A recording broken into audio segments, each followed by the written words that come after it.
Sobrevivência etíope. A vingança do clã dos babuínos.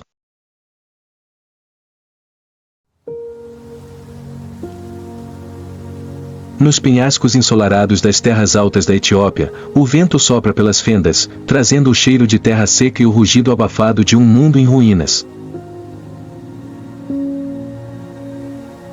Lá, em meio ao caos dos babuínos, uma criança testemunha o impensável, a morte de sua mãe, não por um de sua espécie, mas pelas presas de um predador da selva, o leopardo.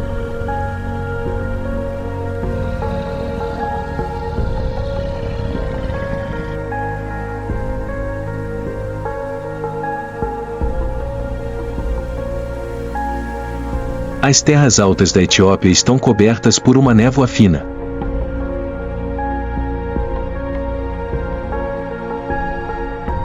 O vento sopra pelos arbustos, carregando o cheiro de terra seca e os sons esporádicos do amanhecer.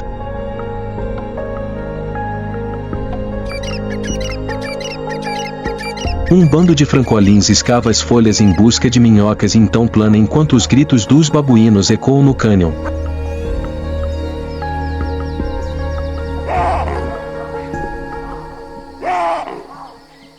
Timu é um babuíno de alguns meses de idade, que está aprendendo a forragear e escalar, abandonado por seu próprio grupo.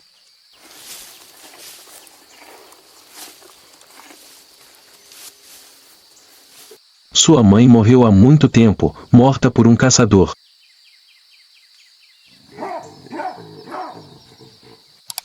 Vagando sozinho entre as rochas e espinhos, Timu encontrou alguns outros machos abandonados.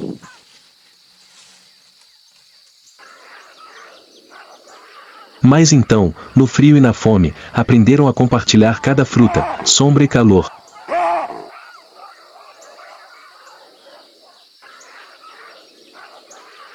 Na natureza, um pequeno grupo começou a viver junto não por amizade, mas pela sobrevivência.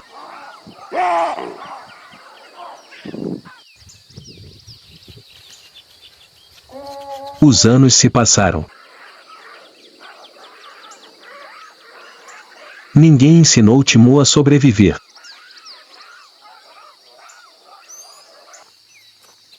Mas era isso que o tornava diferente.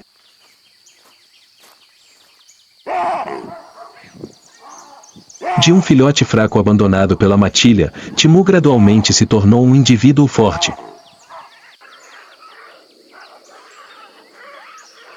Seu corpo foi tonificado com o tempo, seus olhos se tornaram afiados como pedra quebrada.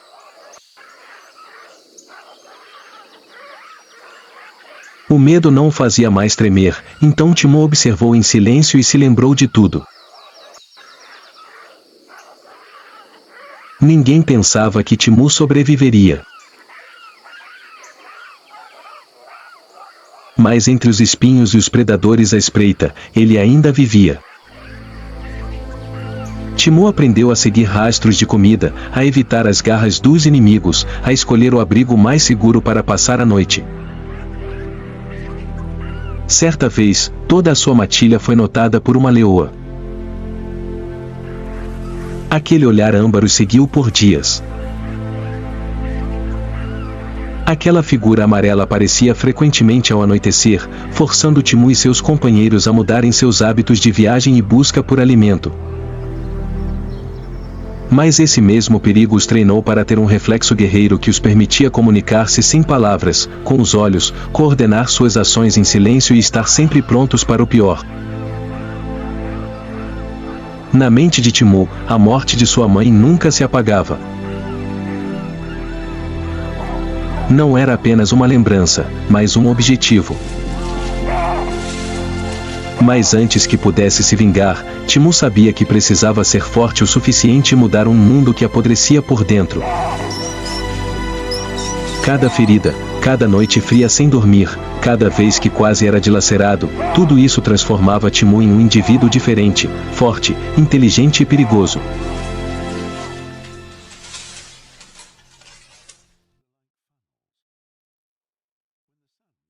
Enquanto Timu gradualmente tomava forma como um guerreiro entre rochas e espinhos, no mar também surgia uma criatura que vivia com sabedoria e resiliência. descendo um vale onde os macacos haviam montado acampamento, enquanto a noite caía como um grosso cobertor de veludo, uma risada baixa e estridente ecoou, não feliz, mas cheia de significado.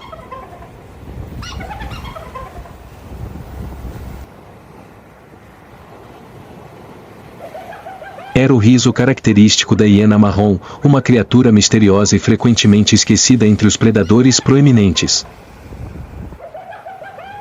Entre eles, destacava-se Narka, uma hiena fêmea que viverá o suficiente para ver 2 gerações de babuínos trocarem de trono.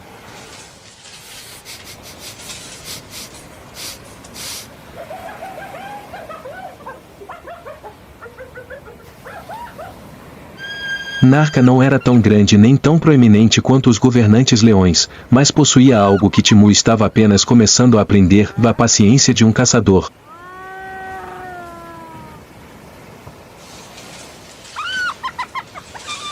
Narka não era apenas um fantasma entre as rochas, mas também uma oportunista ousada em lugares onde outros raramente se aventuravam, nos ventos frios e salgados da costa etíope.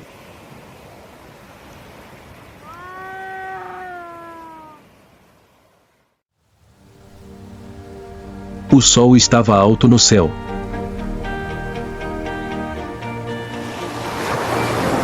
O mar refletia a luz forte do sol, lançando manchas brilhantes de luz sobre as rochas.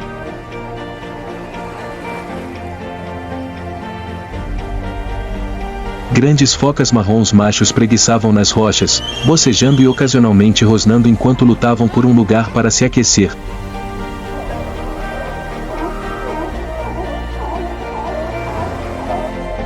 Não muito longe, filhotes de pássaros com apenas algumas semanas de vida e pelagem pálida e manchada dormiam perto da beira da água, despreocupados em meio ao murmúrio das ondas e à brisa salgada do mar.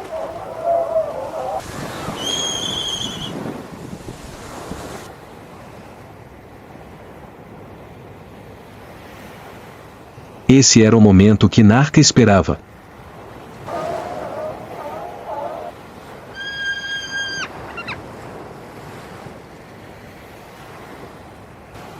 Cruzando a areia movediça, passando pelos arbustos espinhosos baixos ao longo da costa, Narka parou de repente. Os pelos da sua nuca se arrepiaram. O vento mudou de direção e trouxe consigo o cheiro daquele que ele não queria encontrar, o chacal de dorso negro. Narka saiu correndo dos arbustos baixos, cruzando a borda escorregadia das rochas como um redemoinho silencioso.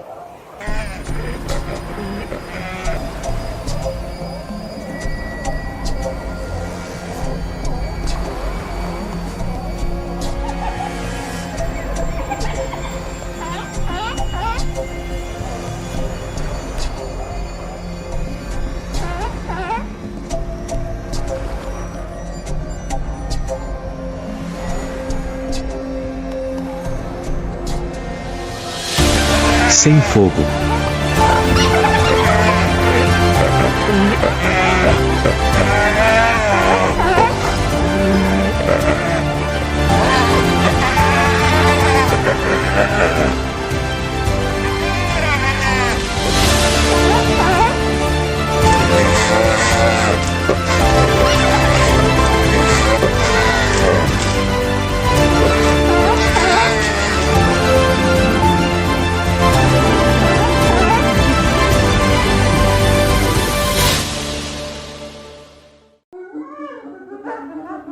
Sem perseguição longa. Apenas um golpe preciso e uma refeição completa para seus filhotes em uma tarde fria.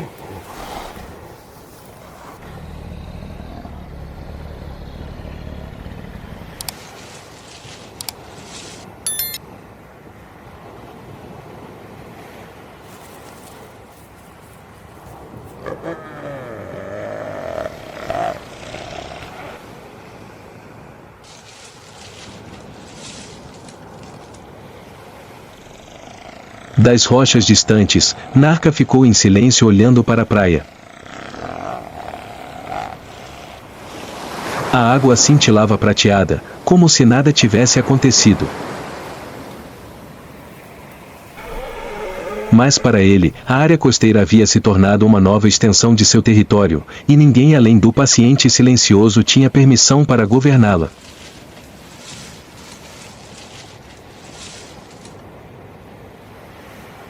Enquanto o crepúsculo se estendia pela areia, Narca entrou na entrada da caverna onde os pequenos olhos brilhavam intensamente.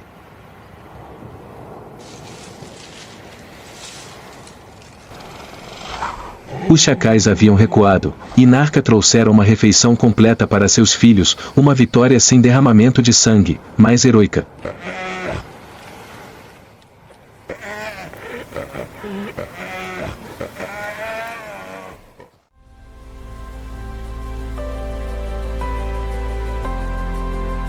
Enquanto os filhos de Narca dormiam quentinhos entre as rochas frias, nas profundezas do Planalto Árido, outra sociedade se tornava lentamente instável.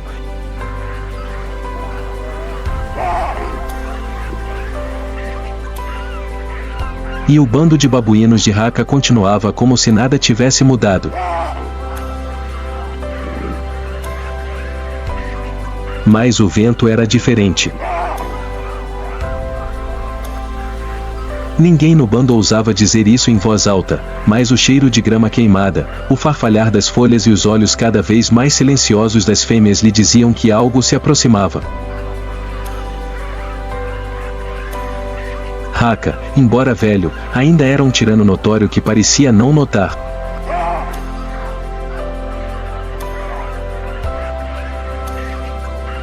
Ele ainda estava sentado na rocha alta que fora seu trono invisível por tantos anos. Sua crina negra já estava salpicada de prata, mas seus olhos ainda eram ferozes. Ele rosnava quando um jovem macho se aproximava demais de uma fêmea, arreganhando os dentes de forma ameaçadora, apesar de seus joelhos não serem tão fortes quanto antes. Para Haka, o domínio não se baseava na força física, mas nas memórias sangrentas que a matilha não havia esquecido. Até uma manhã. Um pequeno ruído vindo da borda de seu território fez vários jovens machos levantarem a cabeça. Uma sombra apareceu, não exatamente estranha, mas também não familiar. Era Timu. Não era mais o fracote que havia sido afugentado anos atrás.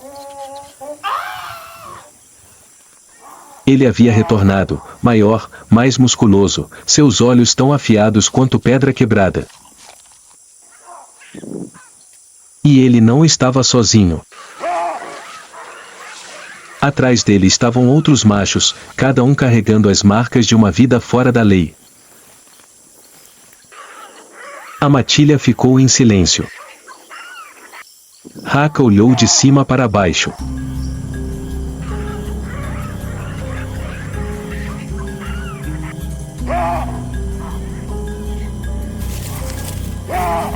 Pela primeira vez em muitas temporadas de reprodução, seus olhos não estavam cheios de raiva, mas de consideração.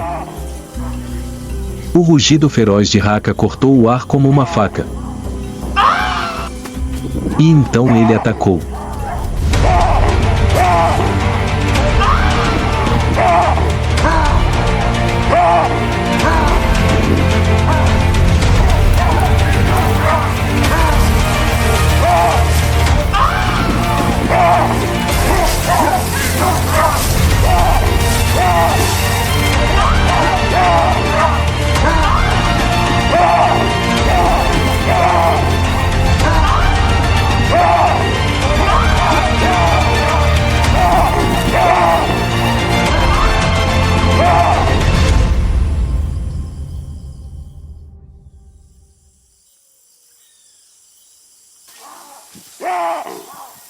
Após derrubar Haka, Timu não restabeleceu a tirania.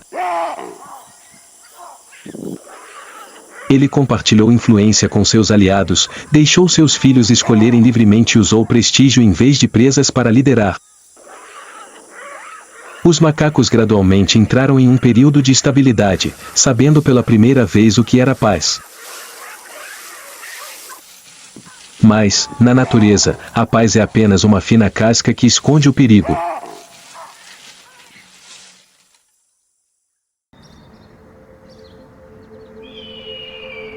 Da borda da floresta que margeia o planalto, um par de olhos amarelos brilhou na escuridão. Nenhum som, nenhum sinal. Não era uma hiena, não era um chacal. Era um leopardo, aquele que matara a mãe de Timu anos antes. E estava esperando. O nome de Moru era como o vento assobiando através da copa das árvores. Uma leoparda fêmea, não tão grande quanto o macho de sua espécie, mas mais rápida, mais discreta e mais implacável do que qualquer caçador na floresta que margeia o planalto. Ela não era apenas uma caçadora, era uma mãe.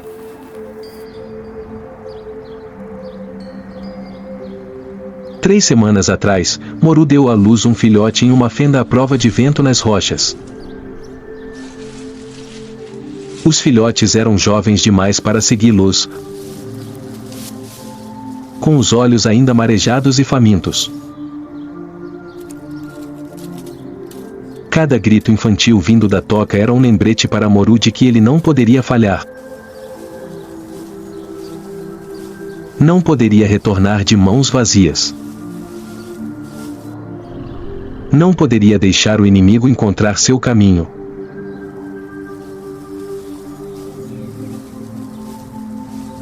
Acima, a floresta seca agitava-se com a brisa matinal. Folhas secas farfalhavam sob os pés de uma manada de antílopes, aproximando-se lentamente da beira de um riacho raso para lamber o sal.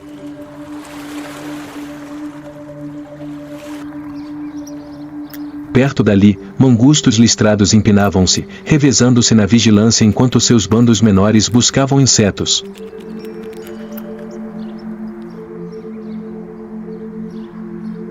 Seus guinchos, arranhões e ocasionais roquetes soavam como uma trilha sonora de alerta.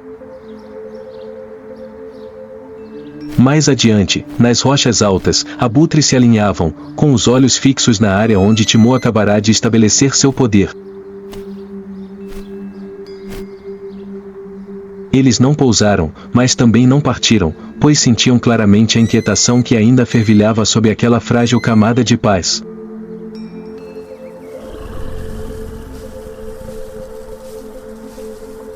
Em meio a essas camadas de atividade, Moru deslizou silenciosamente pela copa baixa, seu corpo macio como água, seguindo as raízes das árvores e o terreno.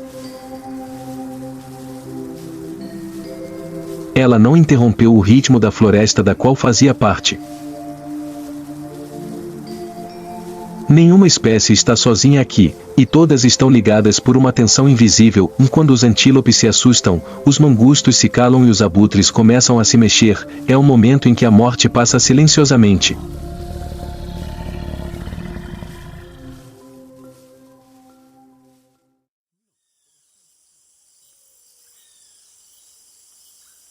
A tarde cai sobre o planalto etíope, a última luz do dia se espalha tênue como uma poeira dourada e nebulosa.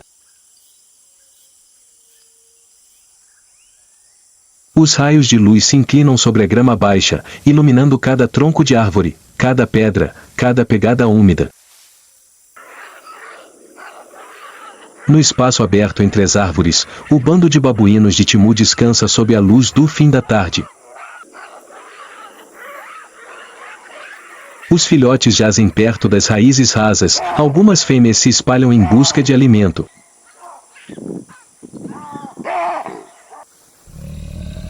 Ao longe, a escuridão do oeste gradualmente cobre a terra.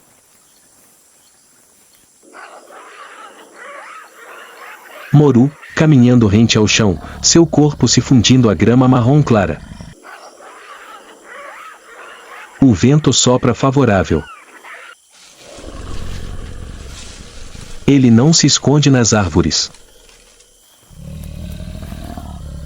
Ele não precisa. Para os leopardos, se o solo for plano o suficiente, a luz for forte o suficiente e os babuínos estiverem soltos o suficiente, a altura não é necessária, apenas a distância e o ritmo.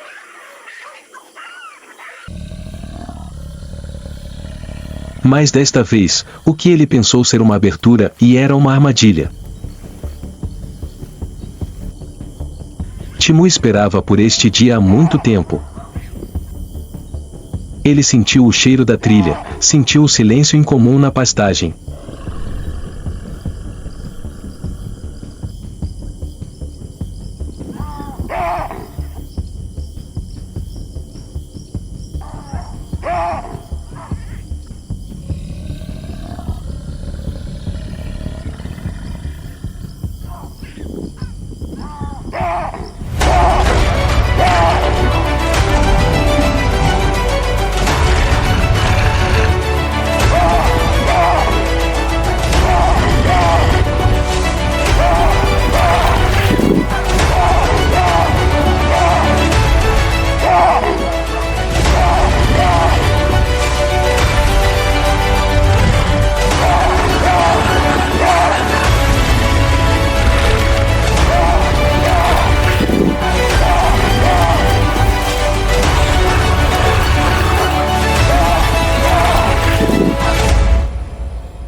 A luta terminou rápida e sangrenta. Moru não conseguiu escapar.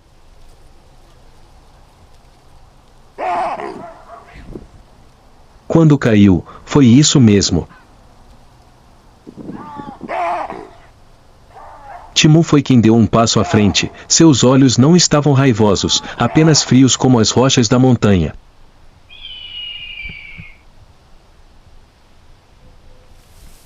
Ele não precisava gritar.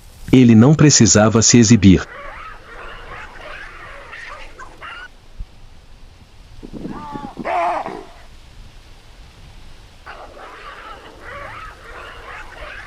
Apenas olhou para baixo e depois se virou para que os outros pudessem acabar com seu antigo inimigo.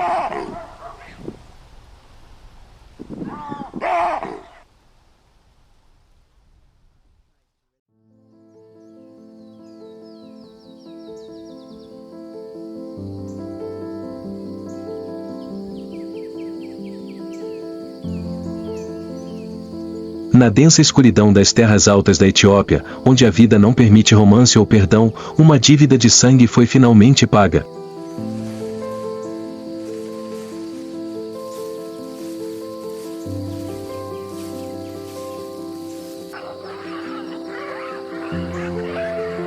E Timur, que antes não merecia viver, agora se tornou aquele que reescreveu as regras da sobrevivência com suas próprias feridas.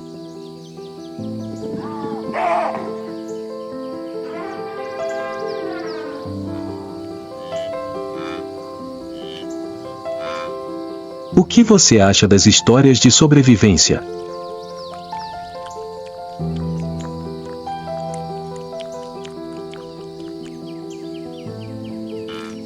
Lembre-se de deixar um comentário abaixo do vídeo.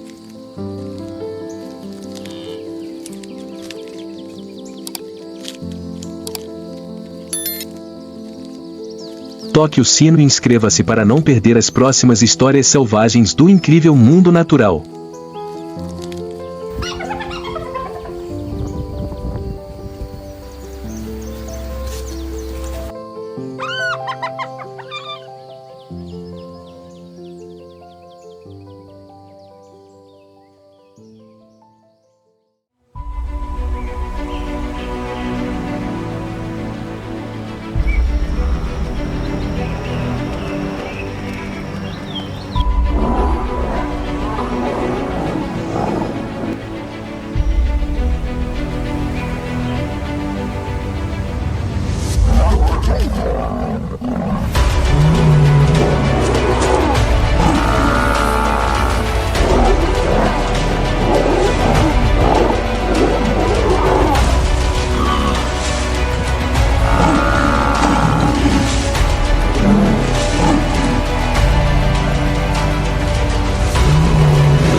Mapogo.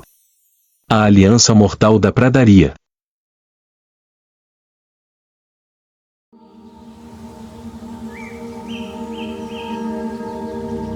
À medida que os primeiros raios de sol rompem a terra rachada da natureza selvagem africana, uma lei antiga se impõe.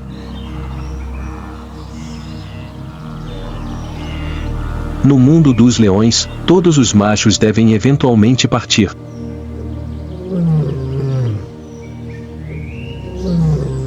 Os leões machos, quando atingem a idade adulta, são expulsos pelo seu próprio bando.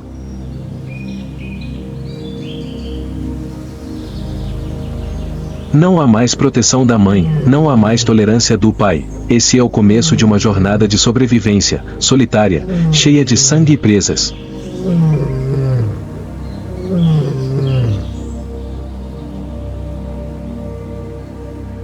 Mas em 2006, na reserva de caça Sabi Sendes, na África do Sul, algo incomum aconteceu.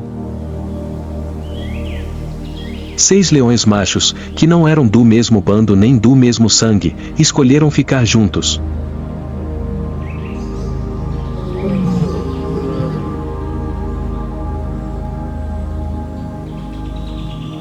Seus nomes seriam mais tarde lembrados no mundo todo: Makulu, Rasta, Scar, Pretty Boy, Kinky Tail e Mr. T. 6 guerreiros selvagens formando uma aliança sem precedentes, tanto em número quanto em influência.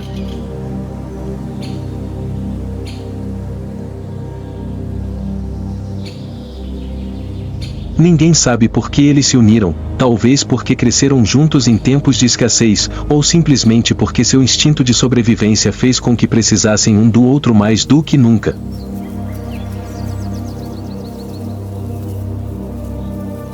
Dia após dia, eles cresceram em silêncio, sem se exibir, sem rosnar ou brigar, mas cada investida, cada passo era mais forte. Logo, toda a reserva começou a se agitar, um grupo de leões machos se movendo juntos, caçando juntos e lutando como se fossem uma só mente.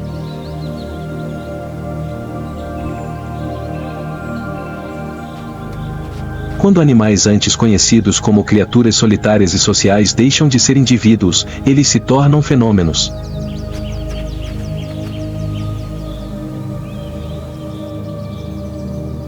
E uma lenda começa aqui, quando 6 leões machos deixam de lado seus egos para criar algo maior que eles mesmos.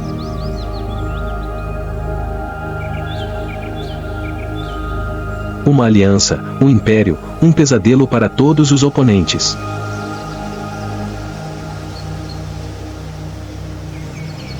Naquele momento, ninguém sabia que tinha acabado de testemunhar o início da maior aliança de leões que a natureza já havia produzido.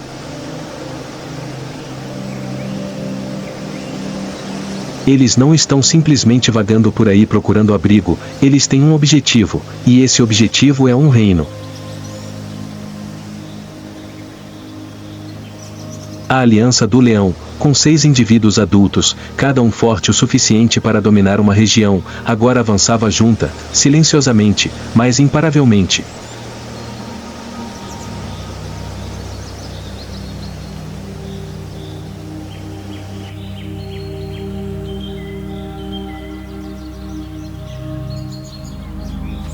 O primeiro território que eles atacaram pertencia a 2 leões velhos que já foram donos do maior bando de fêmeas no leste de Sabi Sendes.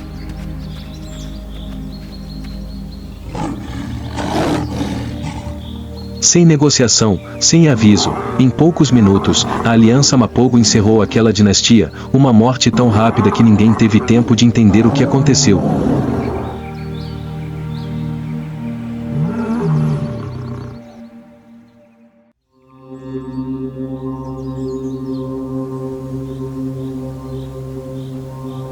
Daquele momento em diante, eles não eram mais exilados, mas conquistadores. Em 3 meses, a Aliança Mapogo controlou mais de 4 territórios contíguos, desde o leste de Sabi Sendes até as margens do rio Sende.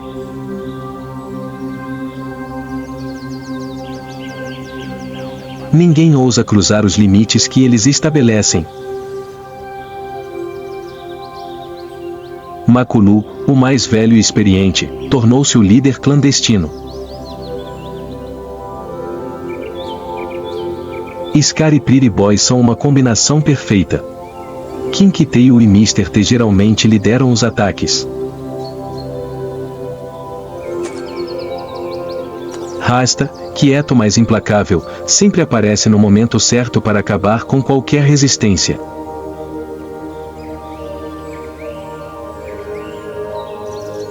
Em vez de dividir seus rebanhos, eles dividiram suas linhas de batalha, um grupo ocupando o território e o outro atacando o próximo território.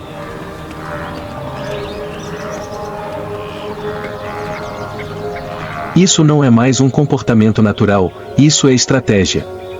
Ninguém no mundo dos biólogos jamais tinha visto algo parecido.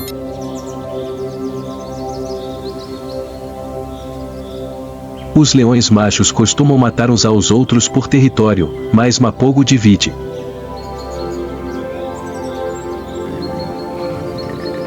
Eles não competem nem se sobrepõem. Cada um entende seu papel e ninguém supera ninguém.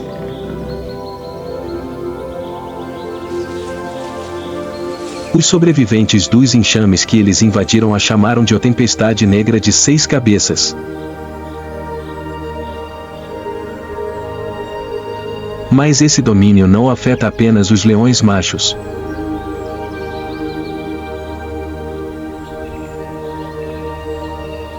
As matilhas de fêmeas perdem filhotes inteiros em ataques. Mapogo não poupa nenhuma geração genética que não carregue sua linhagem. Eles não param. Cada passo, cada pegada, carrega uma declaração.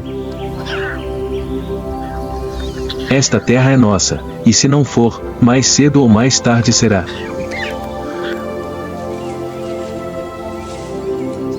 Isto não é mais uma aliança.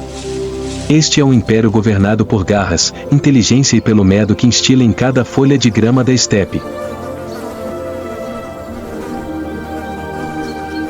No mundo dos leões, um macho sortudo dificilmente conseguiria manter um território por mais de 2 anos.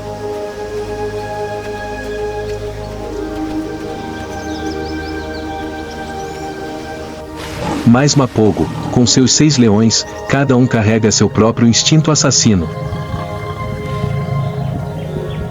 Fez o impensável, mantendo o poder supremo por mais de 6 anos.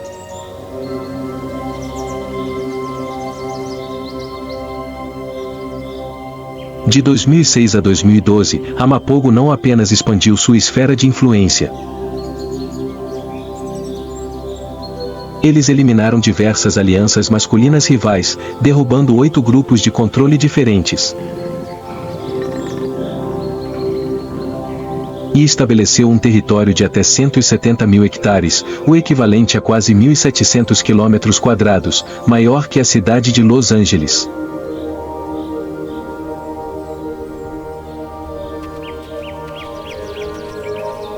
Makulu, o mais velho, geralmente fica parado no centro do grupo, com os olhos observando cada movimento.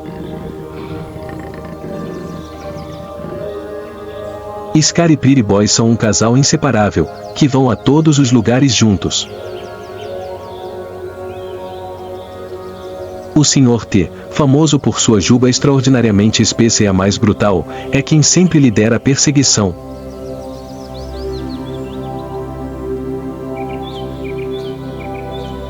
Kinky Tail, com sua cauda enrolada característica, é seu braço direito. E Rasta, misterioso, quieto, mas que ataca como um raio.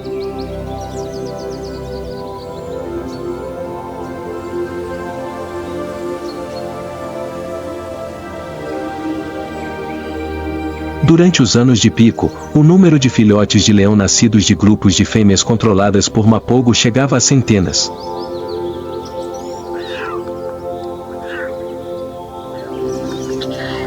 Muitos indivíduos que sobrevivem até a idade adulta carregam genes diretamente deles.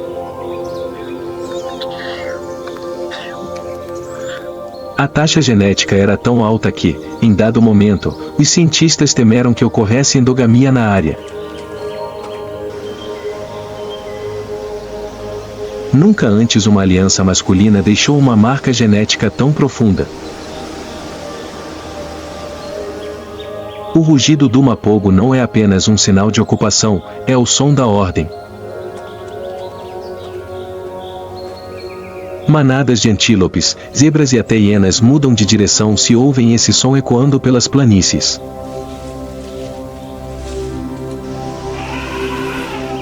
A presença de mapogo é como uma atração gravitacional, ninguém ousa se aproximar, mas também não pode ignorá-la.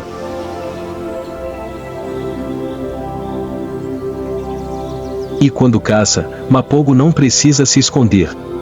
A confiança vem de saber que a presa não tem chance de escapar. Eles não precisam de velocidade, eles têm tática, posição e timing. Cada membro da aliança desempenha um papel. E o mais estranho é que, durante seu auge, nunca houve um único registro deles brigando entre si. 6 leões machos adultos vivem lado a lado, sem competição por direitos reprodutivos. Isso não tem precedentes.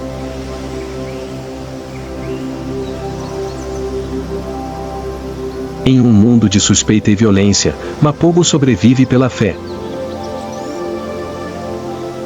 Eles são reis, mas quando uma dinastia atinge seu auge, é também quando a escuridão começa a se formar. Nas periferias do império, olhos jovens e predadores observavam cada movimento.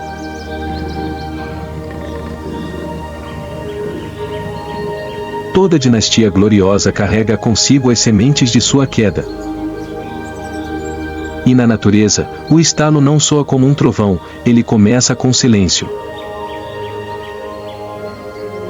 De fora, a aliança mapogo permaneceu invencível. 6 leões machos, uma aliança sem precedentes, continuaram a rugir todas as noites, aterrorizando toda a savana. Mas dentro das terras que eles governam, o equilíbrio começou a vacilar. 6 indivíduos, 6 personalidades, 6 horários de caça diferentes.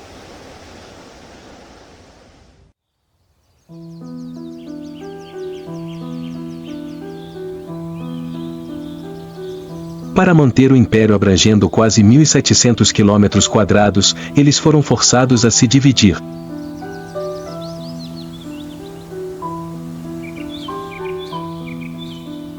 Não se movendo mais juntos com tanta frequência, começaram a aparecer lacunas. Na fronteira, na confiança e entre aqueles que lutaram lado a lado em sangue e fogo.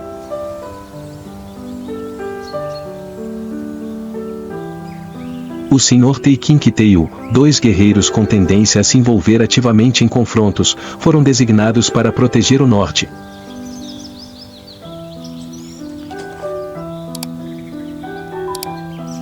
Esta é a intersecção de 3 alianças masculinas emergentes.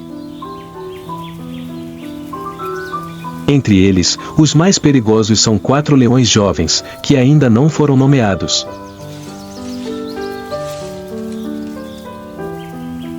Mas eles são chamados de Selati pelos observadores, em referência ao rio próximo ao qual frequentemente aparecem. Eles têm quase metade da idade de mapogo, são mais resistentes e têm menos cicatrizes. E o mais importante, nunca experimentei o fracasso. Ao contrário dos mapogo, que marchavam como uma tropa de choque, os Selati eram mais silenciosos. Eles monitoraram os hábitos, rugidos e ciclos de marcação territorial de mapogo por semanas.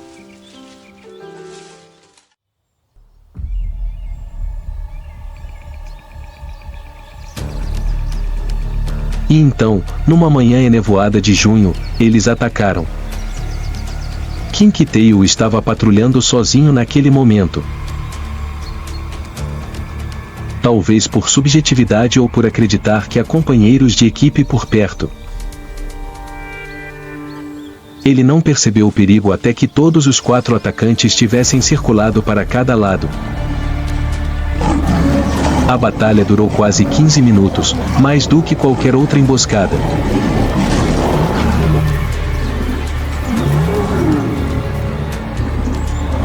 Kinky-Tail, apesar de estar gravemente ferido, mordeu o pescoço de um Selati, fazendo-o desmaiar. Mas, eventualmente, a resistência acaba.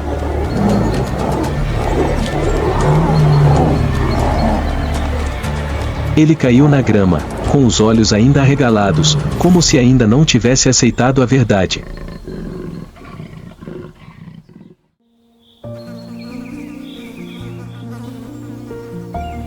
O Sr. T chega depois. Tarde demais para salvar, mas há tempo de ver o último arranhão no chão.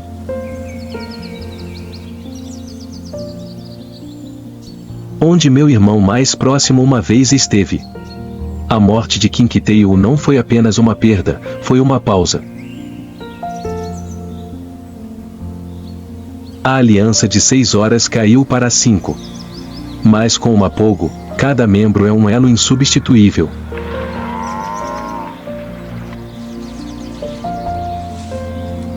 Scar começou a se afastar dos pontos de conflito. Ele não estava mais interessado em caçar em grupos. Às vezes, ele desaparecia por semanas a fio, aparecendo em cantos distantes do território como um fantasma. Makulu, agora com mais de 10 anos, se move mais lentamente, tosse mais, os sinais da velhice são óbvios.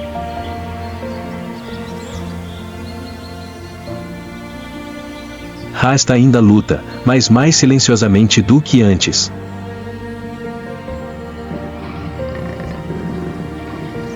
E o Sr. T, desde que perdeu seu irmão, tornou-se extraordinariamente feroz, chegando a atacar uma leoa do bando.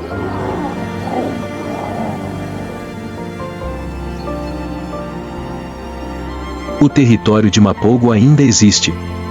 Mas sua alma não estava mais intacta. Quando uma árvore gigante é oca por dentro, não é necessária uma grande tempestade, apenas uma brisa é suficiente para derrubá-la.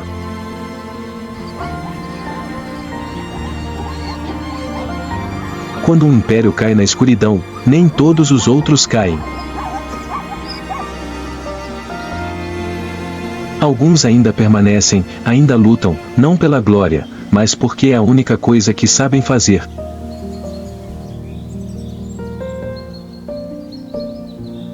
Após a morte de Kinky-Tail, o Mapogo não se separou imediatamente.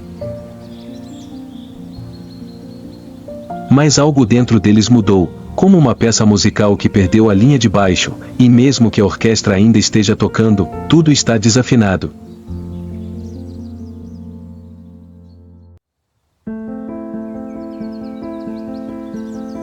Rasta, o mais quieto de todos, começou a se tornar um guardião fantasmagórico.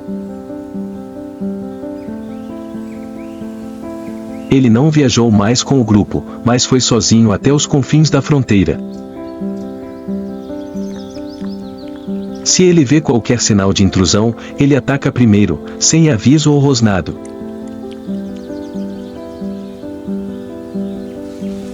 Scar, o mais velho, o mais assustador, o mais inteligente, não aparece mais ao lado de ninguém. Ele anda sozinho, dorme sozinho, caça sozinho. Durante semanas, os observadores não registraram nenhum vestígio. Quando ele reapareceu, seu pelo estava esfarrapado, suas costelas estavam visíveis sob a pele, seus olhos estavam vazios, como se estivessem olhando através do tempo. O Sr. T e o Pretty Boy tentam ficar com o que sobrou. Eles nunca se separaram. 2 sobreviventes, em silêncio, no meio do turbilhão dos tempos de mudança.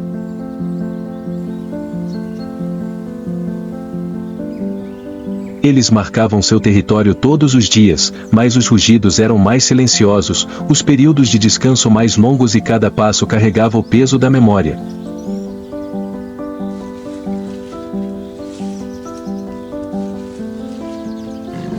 Rasta caiu em uma batalha desigual. Ele estava sozinho contra 3 jovens machos testando os limites do território de Mapogo. Ninguém sabe exatamente o que aconteceu. Mas os vestígios restantes mostram que ele não recuou e morreu enquanto ainda lutava.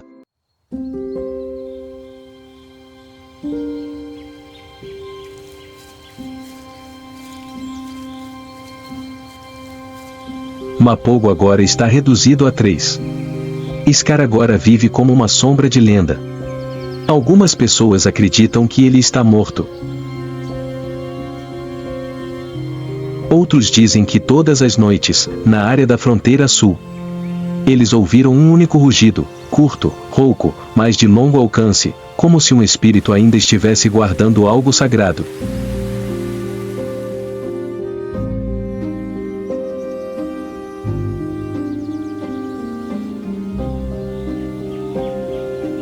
Senhor, não consigo mais me conter. Ele era mais agressivo, irritava-se facilmente e até atacava a leoa do bando.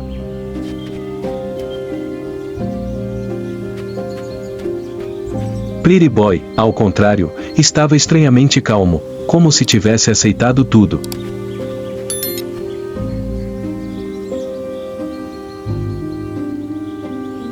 Entre esses 2 polos, os últimos dias da aliança passaram como o último suspiro de um rei envelhecido.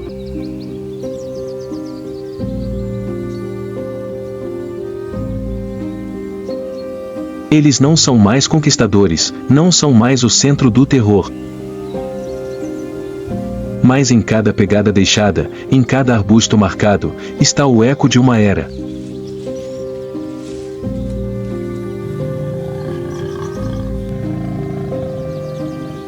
Um sussurro para a natureza de que uma vez, 6 leões juntos fizeram o impossível.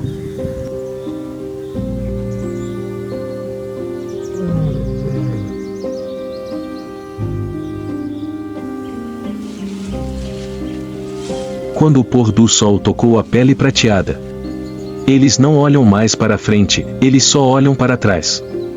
Onde os irmãos não estão mais presentes, mas nunca são esquecidos.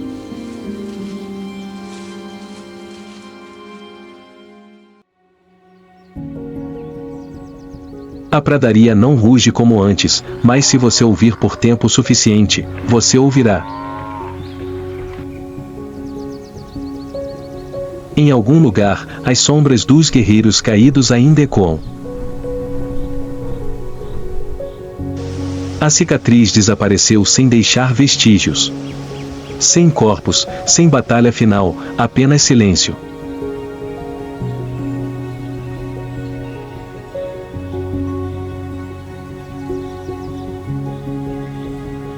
E na natureza, às vezes o silêncio é o fim mais adequado para alguém que um dia rugiu até os confins da terra. O Sr. T e o Pretty Boy foram os últimos. Eles não conquistam mais territórios, não caçam mais oponentes. Eles continuam vivos, como guardiões da última alma de Mapogo. Com o passar dos dias, ninguém sabia exatamente quanto tempo viveria.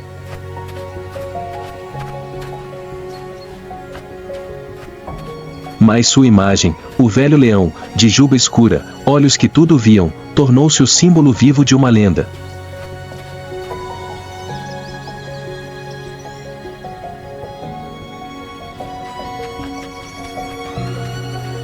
Hoje, 1/3 dos filhotes de leão nascidos na área são descendentes de Mapogo.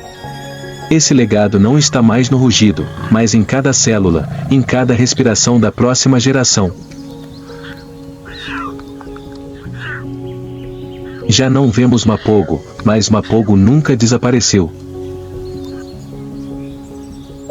A Mapogo Alliance mudou completamente a maneira como vemos os leões. Eles não estão sozinhos, não são apenas governantes pela força, mas criaturas que conhecem o sacrifício, a confiança e vivem como um todo unificado.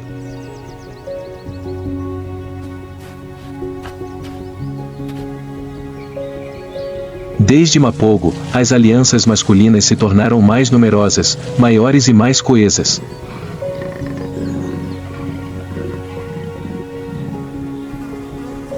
Tudo isso é uma repetição, inconscientemente, do padrão que Mapogo deixou para trás. O tempo pode apagar pegadas, mas não marcas.